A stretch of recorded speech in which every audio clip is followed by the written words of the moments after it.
Bismillahirrahmanirrahim. Assalamualaikum warahmatullahi wabarakatuh. Salah satu tema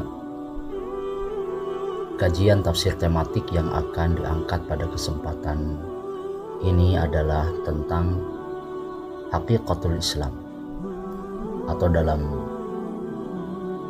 istilah kita adalah mana Islam di dalam Al-Quranul Karim. Kajian ini menggunakan metode tafsir maudhu'i sebagai sebuah metode penafsiran yang dinilai telah memberikan jalan untuk bisa menangkap, menyingkap kandungan Al-Quran secara tematik sesuai dengan kebutuhan manusia dalam semua aspek kehidupannya. Mengutip perkataan Fahad Ar-Rumi yang mengatakan bahwa metode maudhu'i tidak menafsirkan Al-Quran sesuai tartib Al-Quran, tetapi ia mengumpulkan ayat yang memiliki kesamaan dan persoalan tema, lalu kemudian ditafsirkan dan diambil satu kesimpulan dari hukum-hukum yang ada di dalamnya. Berbicara tentang tema hakikatul Islam atau hakikat agama Islam, maka kita bisa melihat sebagai satu langkah dalam kajian tafsir maudhu'i dengan cara menghimpun ayat-ayat yang akan dikaji terkait dengan topik makna Islam itu sendiri. Ditemukan di dalam Al-Quran tidak kurang dari 19 surat berbicara tentang makna Islam secara etimologi, secara lugawi, secara bahasa.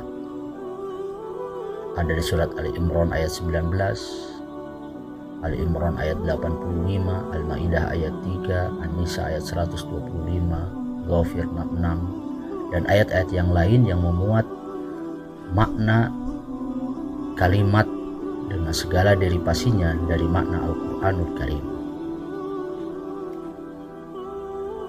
Ketika kita berbicara tentang pembahasan satu tema tertentu, maka tentu tidak akan lepas dari dua aspek penting. Yang pertama adalah aspek etimologi dan aspek terminologi. Dalam bahasa ulama sering dikatakan lughawiyan wastilahiyan. Hal ini tidak terkecuali dengan pembahasan kita ketika kita berbicara tentang apa makna Islam. Makna Islam secara etimologi, sebagaimana dikatakan oleh Al-Jauhari, terambil dari kata as-silm yang mengandung arti keselamatan, sentosa, kedamaian. Terkadang juga para ulama memberikan makna yang sepadan dengan makna as-silmu adalah as-sulh, yang berarti perdamaian. Dari kata as-silmi ini melahirkan berbagai bentuk kalimat-kalimat derivasi yang berbeda-beda. Salah satunya diantaranya adalah as-salamah. Orang Arab sering mengatakan al-bara'atu minal uyub. Disebut as-salamah adalah selamat atau bersih dari cacat dan aib. Sebagian di antara orang Arab sering mengatakan salima fulanun minal afat. Si fulan telah selamat dari berbagai bahaya ataupun aib. Begitu juga dari kata as-silmi melahirkan kalimat yang lain seperti kata at-taslim yang mengandung arti kepasrahan, kerelaan.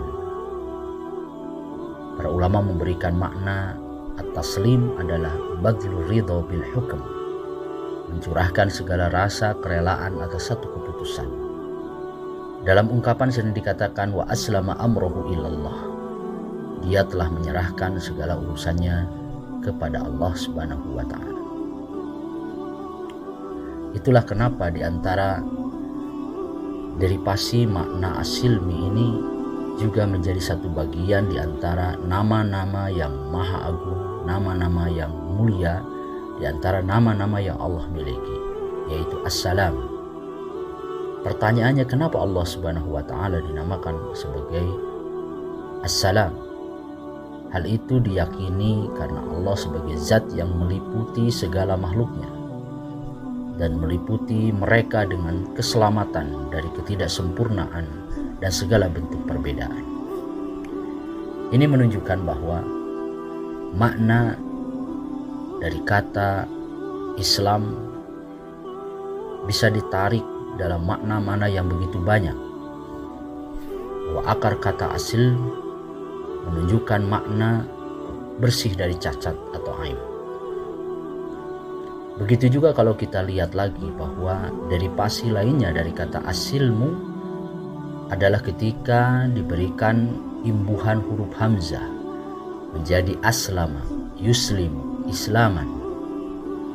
Sudah barang tentu bahwa kaidah mengatakan ziyadatul harf tuaddi ila ziyadatil makna, bahwa tambahan huruf pada satu kata itu akan berefek kepada perubahan makna itu sendiri.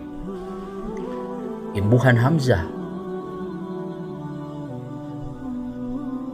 menjadi bentuk aslama memberikan faidah makna muta'addi yang merupakan makna yang paling masyhur dari wazan af'ala yuf'ilu if'alan. Hal itu memberi makna berkorelasinya kata kerja itu dengan objek atau sering disebut dengan maf'ul. Salah satu contoh di dalam Al-Quran bisa kita temukan di dalam surat Ali Imran ayat 20. Fa in hajjuka faqul aslamtu wajhiya lillah wa man ittaba'an.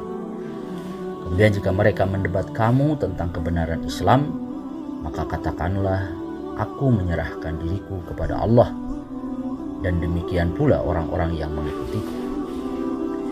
Ini menunjukkan bahwa dari uraian di atas dapat disimpulkan bahwa kata Islam dari segi bahasa, dari segi etimologi, secara lugawi memiliki makna dalam kisaran pengertian makna tunduk, makna berserah diri atau istislam, makna bersih, makna keselamatan atau assalamah, makna keamanan dan kedamaian atau asilm, bahkan bisa mengandung makna tahapan atau tadarruj. Itulah kenapa alat yang digunakan oleh kita ketika akan menaiki satu tingkatan yang lebih tinggi seringkali dikatakan dengan istilah as-sulam. Jadi makna Islam salah satunya ditinjau dari aspek kebahasaan atau aspek lugawi, itu juga mengandung makna tadarruj, makna tahapan, step by step. Dan kalau kita lihat semua makna dilihat dari aspek etimologi, baik itu mengandung makna berserah diri, keselamatan, kedamaian, keamanan, tangga, tahapan, tadarruj. Ini adalah bagian atau tema-tema kata-kata kunci yang sepadan, harmonis, sejalan, seiring dengan panggilan fitrah sebagai manusia, sebagai makhluk yang sejak lahir mendapatkan makna-makna di atas. Tanpa terkecuali siapapun orangnya, ketika dia sudah menjadi makhluk yang berstatus sebagai manusia, maka fitrahnya akan menuntut keinginan untuk berserah diri, ingin mendapatkan kesucian, ingin mendapatkan keselamatan, ingin mendapatkan kedamaian, keamanan, ingin melalui proses-proses tahapan kehidupan dengan baik. Dan ini menunjukkan bahwa agama Islam adalah agama yang sesuai dengan fitrah tuntutan manusia. Adapun pengertian Islam secara terminologi di dalam Al-Quran, Islam adalah agama perdamaian dan ajaran pokoknya dapat kita klasifikasikan dalam 3 segmen penting. Pertama akidah, yang kedua syariah, dan yang ketiga akhlakul karimah. Oleh karena itu, ketiga kerangka dasar tersebut harus terintegrasi dalam diri seorang muslim. Integrasi ketiga komponen tersebut dalam ajaran Islam tak ubahnya ibarat sebuah pohon akarnya adalah akidah, sementara batang, dahan, dan daunnya adalah syariah, sedangkan buahnya adalah akhlak. Maka pengertian Islam dalam bentuk masdar sering diinterpretasikan oleh para ulama sebagai nama sebuah agama yang berorientasi pada sikap penyerahan diri dan ketundukan secara total. Dari pemaparan di atas dapat disimpulkan bahwa pendekatan tafsir dengan metode tafsir maudhu'i atau tafsir tematik memberikan ruang besar agar setiap orang mampu menemukan jawaban atas problematika dan dinamika yang berkembang yang bisa jadi jawaban. Dan hal itu tentu tidak bisa ditemukan dalam pendekatan tafsir tahlili dan lain sebagainya. Perkembangan ilmu, cakrawala berpikir membutuhkan satu kajian Al-Quran yang lebih spesifik terkait dengan topik-topik tertentu. Contoh terkait hal itu bagaimana metode tafsir tematik atau maudhu'i menemukan jalannya untuk mengurai dan sekaligus menjawab akan makna dari hakikat Islam, baik ditinjau dari etimologis maupun terminologi Al-Quran. Bukan hanya karakter dasar Islam yang dapat ditemukan, namun argumen tentang Islam sebagai lembaga dan institusi keagamaan dapat dipertahankan dengan kokoh. Sejatinya seorang muslim hendaknya dia meyakini dan menyadari bahwa institusi agama yang telah lahir dibawa oleh Rasulullah Sallallahu Alaihi Wasallam sampai hari ini dan sampai hari kiamat kelak adalah satu anugerah besar yang selalu dijaga, dirawat dengan baik. Itulah kenapa Rasulullah Sallallahu Alaihi Wasallam di dalam sebagian kesempatannya menganjurkan kepada kita sebagai seorang muslim untuk selalu meminta kepada Allah Subhanahu Wa Taala agar kiranya Allah berkenan untuk selalu menjaga agama kita, agama anak-anak kita, agama keluarga kita, agama keturunan kita, dan itu adalah warisan termahal yang seharusnya orang tidak boleh mati kecuali membawa status sebagai seorang muslim sebagaimana disebutkan wala tamutunna illa wa antum muslimun. Rasulullah Shallallahu Alaihi Wasallam memberikan ajaran kepada kita bahwa di antara doa-doa yang harus selalu dipanjatkan setiap pagi dan sore adalah doa agar supaya Allah berkenan menjaga keislaman kita.